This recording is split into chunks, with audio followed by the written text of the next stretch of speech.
Welcome to Chofetz Chaim and Mishlei. Today's topic, facing ridicule in Avodat Hashem.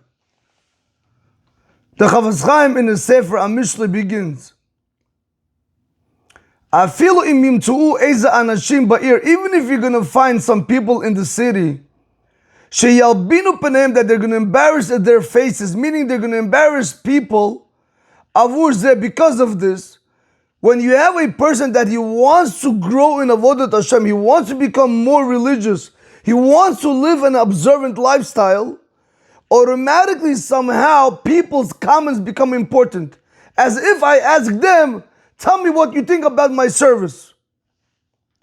Rabotai, how many times have you seen where a woman goes ahead and she starts covering her hair and automatically she gets that notion where people start looking at her the wrong way, or they start speaking about her and saying she looks like a grandmother?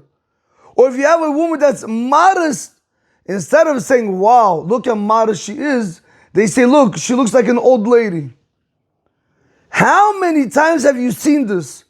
And these actions, Rabotai, these notions, these words that people say, these comments that people make, when they go ahead and they make fun of religious people, it in a way does affect them. So they say to themselves, do I really need it? Do I really have to be an outcast? But little do we realize, Rabotai, that these people that like to blend always with other people, you know what they're called? In Russian, they're called barani, sheep, because sheep always go together. But a person in Avodat Hashem, when they go ahead and they do the right thing, you know what they're called? A lion. They rise up and they go against everyone. The lion don't care who you are. This is how a Jew has to be.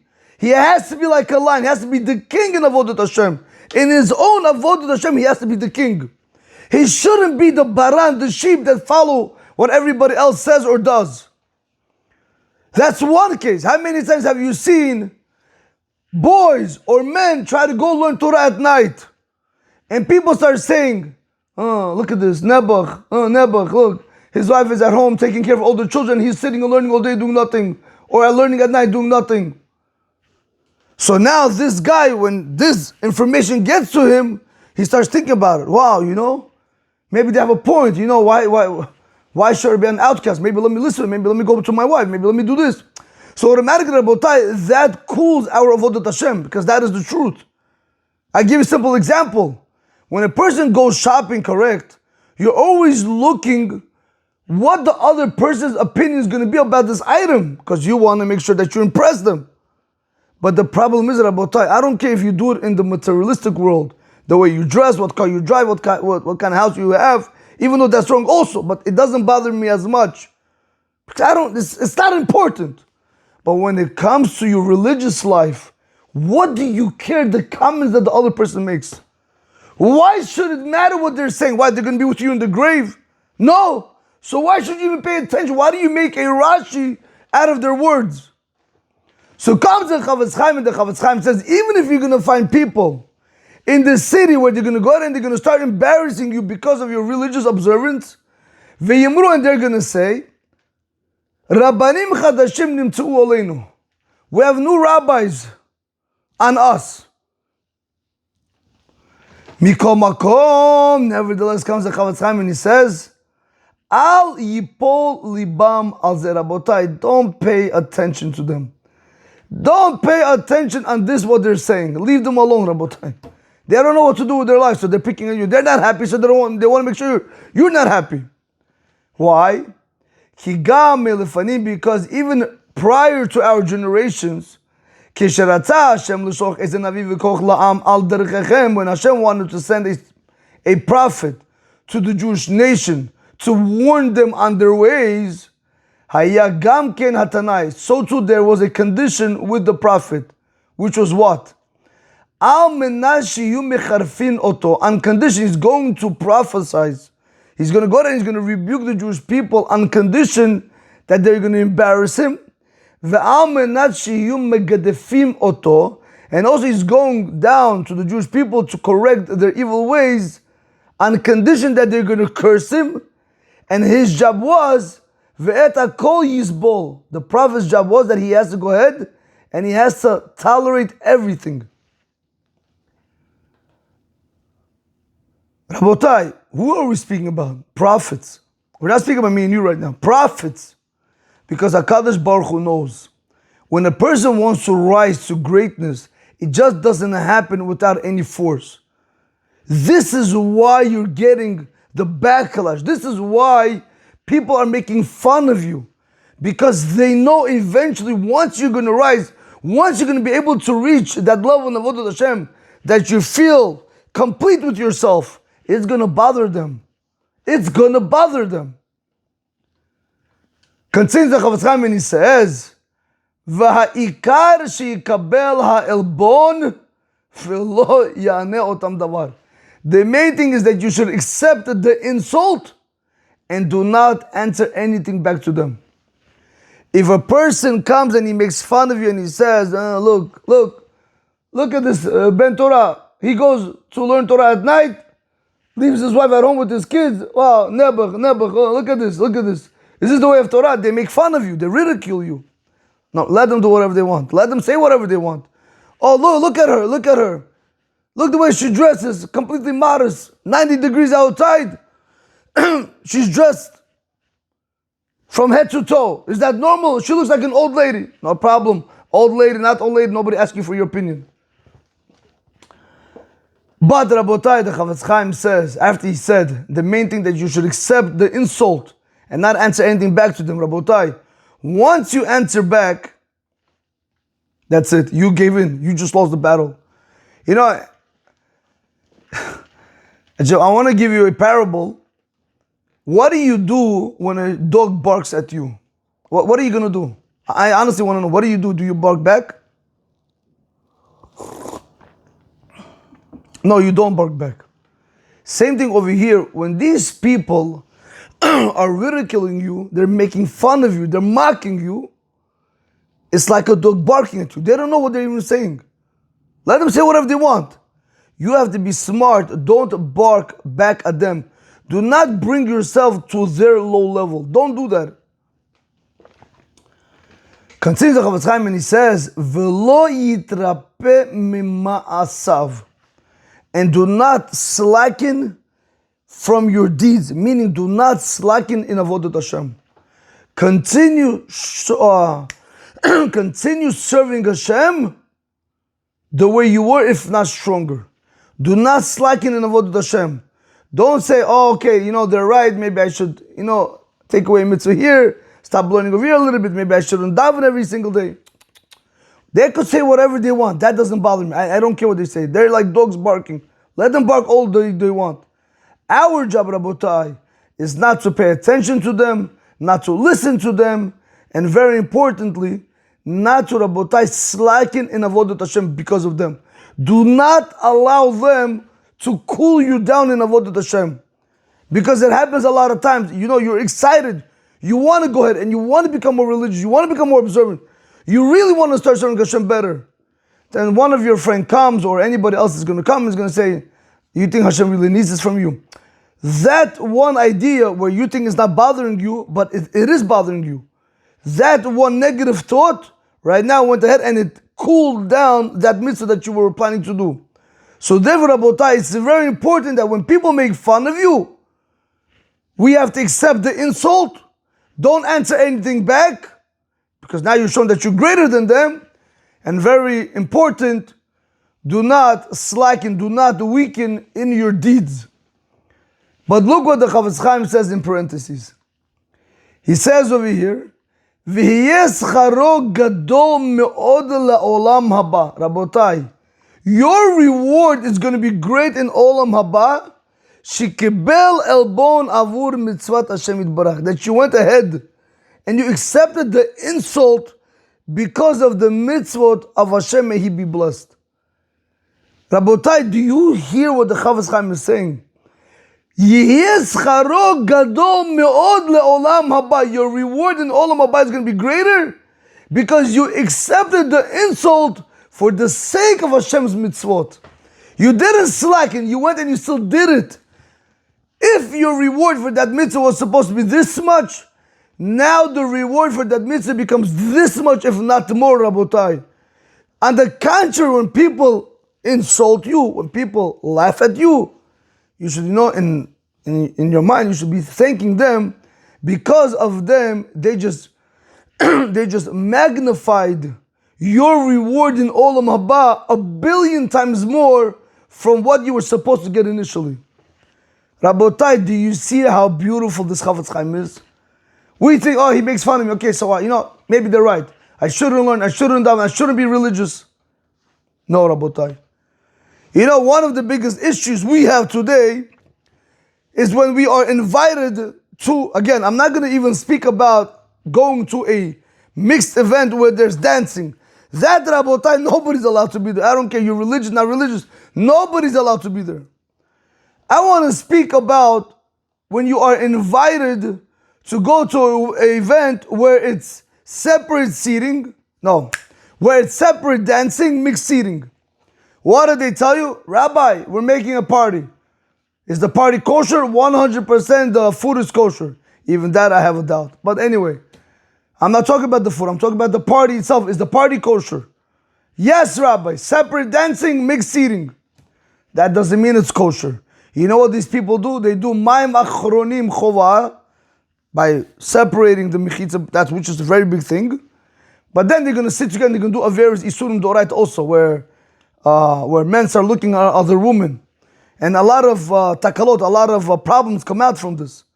Rabotai, only if you only knew what happens in these real weddings where you have men and women mingling. I'm not talking about husband and wife. I'm speaking about other people speaking to other spouses. In any event, what I'm trying to bring out is, can you imagine if you are invited to a party where there's mixed seating and separate dancing, and you say no? Now let's say your reward is just, I'm going to give a number just for us to understand. Let's say your reward would have been, for not going to that party, $1 million, for example, from HaKadosh Baruch Hu. Now somebody came and said, hello, listen, this is your family, what are you, fanatic, they raised you. Now they start ridiculing you. They start making fun of you. And still you don't go. Hashem says, wow. His love for me is very strong. You know what? His reward was supposed to be initially 1 million.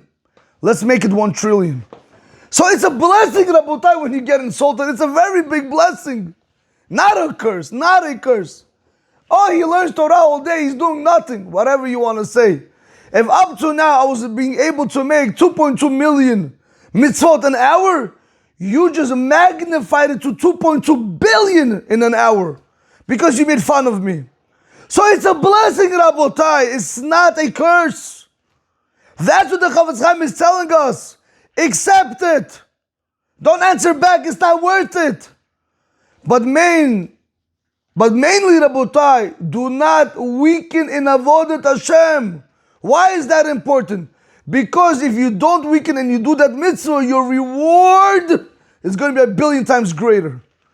Scharo gadol mi'od, Rabotai. I can't even tell you the number, the reward that you're going to get.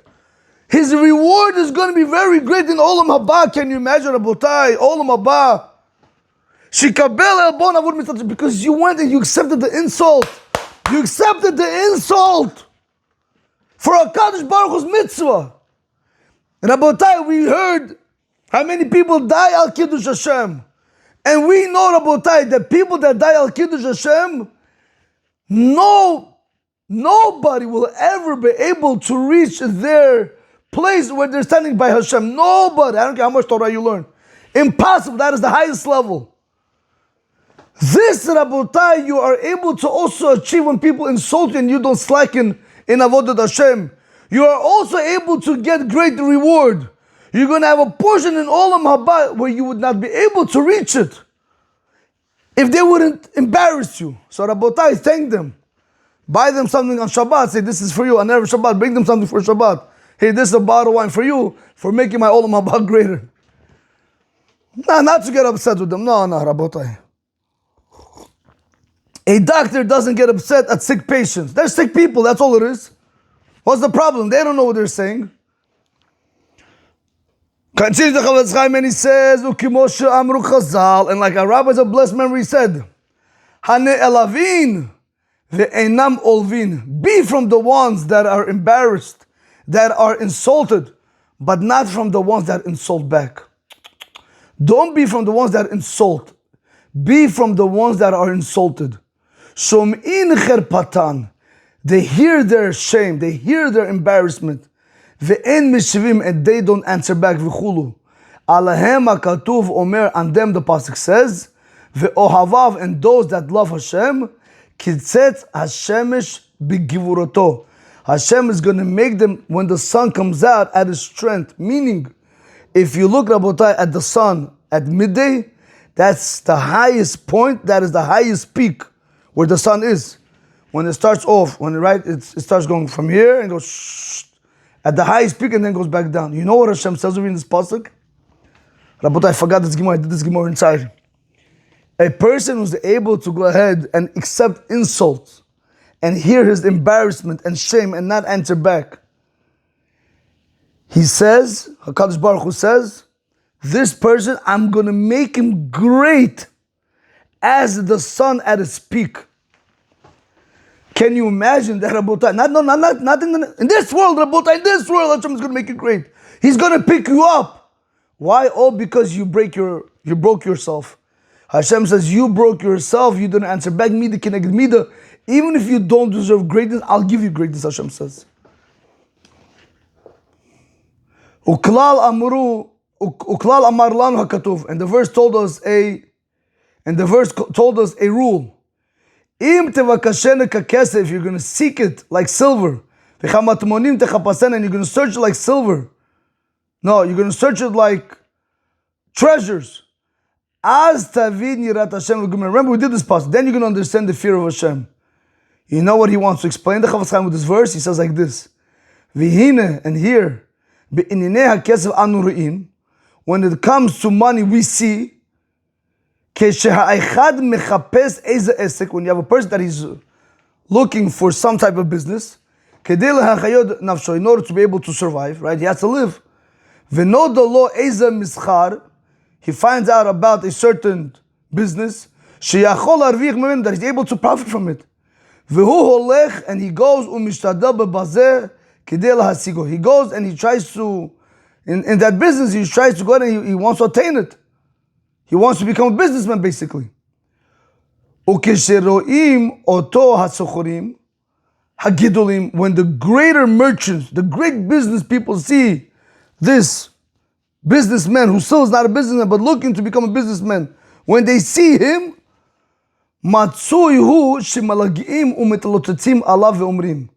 it's very common that they're going to make fun of him and they're going to say, Hayadatem et Ploni, do you know the person? Gamhuna says, he also wants to become a businessman. Rabotai, before I continue, I got to explain this Chofetz Chaim.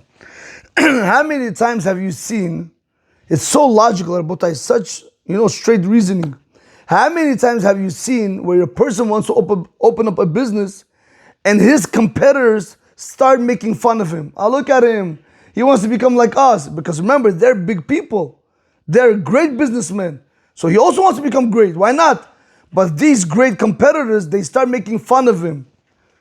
Comes the Chofetz Chaim and he says, but what is this small businessman? What does he do? Does he close the business and walk away? And does he go home? Or he continues to succeed? Nevertheless, the way of the world is,